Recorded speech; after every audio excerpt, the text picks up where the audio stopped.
berdi, men ko'chada o'ynab kelsam bo'ladimi deb xursand bo'lib yurishdi. Rasululloh o'g'illar shifo topganidan xursand bo'lib turuvdi, ishi taqillab qoldi. Chiquvchilar Jabroil alayhissalom. Jabroil keling. Kelishingiz boysinmi dedi. Oldin kelganingizda meni yutib bosib olardi. Yo'q, arablar sizga keladingiz deganlarida Rasululloh o'g'lingizni yaxshi ko'rasizmi dedi. Ko'zim qora, ko'zi yaxshi ko'raman. Yo'q. Bitta qalbga bitta muhabbat. Men bilan kim kelganini bilasizmi? Kim keldi? Azroil. Chiquvchilar Azroil alayhissalom. O'g'lingizni jonini olgani keldi. Qarang, nimaga yetsin? Shu bu. Kerak o'g'lingizni duosini, umrini so'rab duo qilamiz deganlarda Rasululloh bir so'zni gapirdi. Ey Jabroil, sen barcha farishtalarni payg'ambarsan. Men barcha payg'ambarlarning sarvari bo'lsam, ikkalamiz duoyimizni Alloh qaytarmaydigan bo'lsa, duo qilaylik. Mayli meni o'g'limning jonini Alloh olsin. Qabristonni obod, shaxsonni barbod qilgan omonat egasiga faqat mayli. İlla duo qilaylik. Ummatimni boshqa meni bersin. Ko'chkani qo'shib turaylik. Menda yo'q.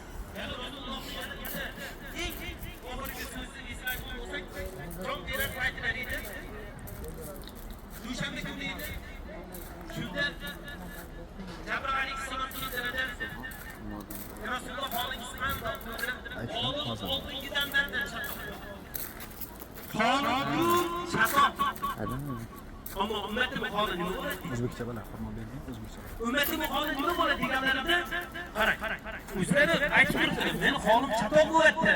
O'zim bilan o'zim qoldim dedi. Ammo ummatimga nima bo'ladi deganlarida Jabroil alayhissalom aytdi, siz ummatingiz to'g'risida g'am qilmang. Ummatingiz sizdan keyin qaysi bir salom-salovat aytib beradigan bo'lsa, siz hayotli davringizni qanday manfaatingiz tegib turgan bo'lsa, ummatlarga. Ana o'shanda sizning manfaatingiz tegib turar ekan.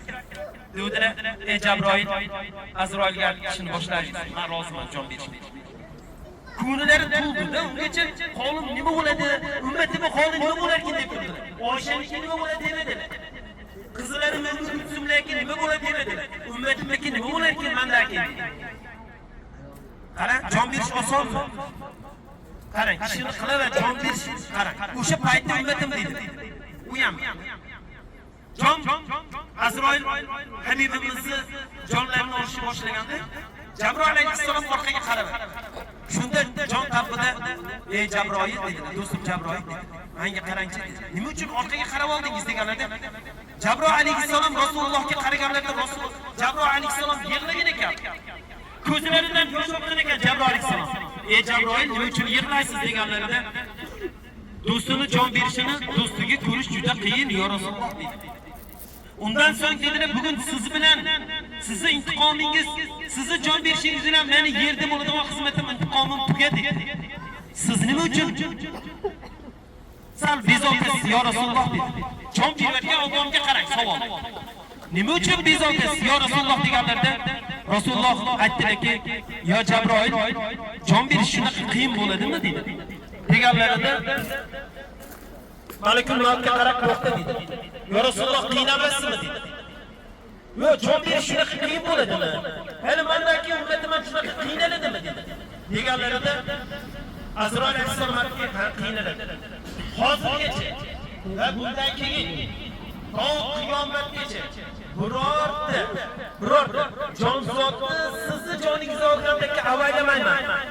Ularni qilgan amaliga qarab, yurishiga, turishiga, yeyishiga qarab bo'ladi.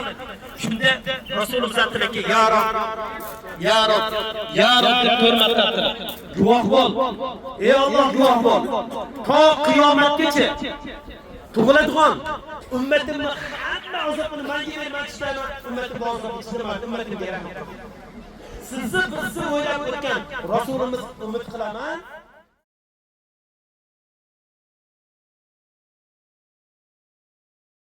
O'g'li Rasulullohga xizmat qilayotganidan, dinga xizmat qilganidan, mana bu ishi yaxshilikka bo'lganligidan, bo'shligidan sevinib ketib tez bitkazib olib keldi.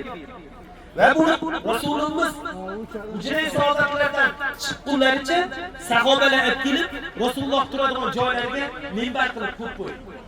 Rasululloh Habibimiz minbar tomonga yurarkanlar, boyiga ikkita xirmo daraxtni endi Rasululloh bizga suyanarlar. Rasululloh bizni bag'rimizda bo'ladilar. Biz Rasulullohga yetkadosh bo'lamiz.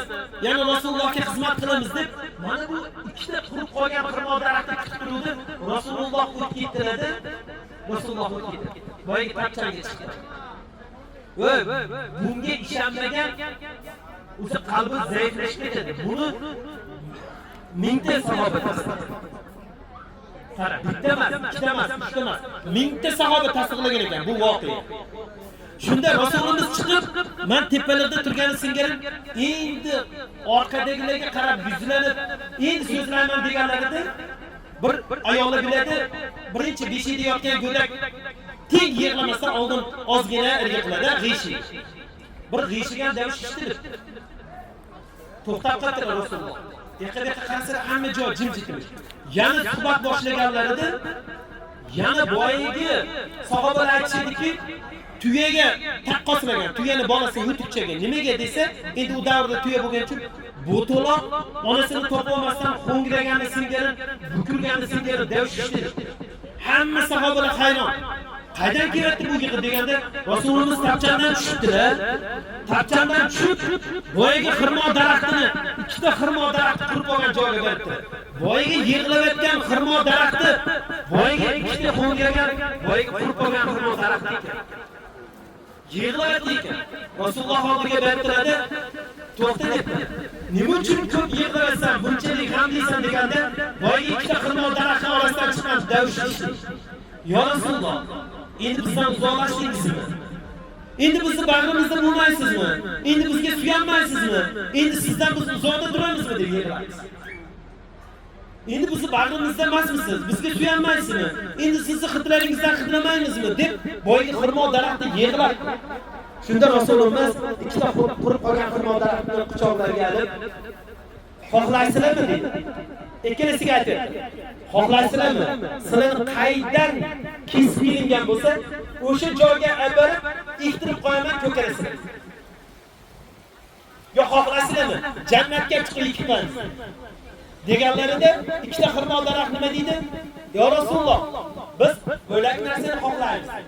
Nimani xohlaysizlar? Jannatga chiqib ikkinchimi? Yerga ikkilamizmi? Sizning ummatlaringiz bizni meni meyondan yesa deb umid qilaman. Deganda Rasululloh aytdiki, umid qilaman, meni ummatlarim albatta nima qiladi? Xirmo daraxtini mevasini yeydi. Nima qildilar Rasululloh? Umid qilaman debdi.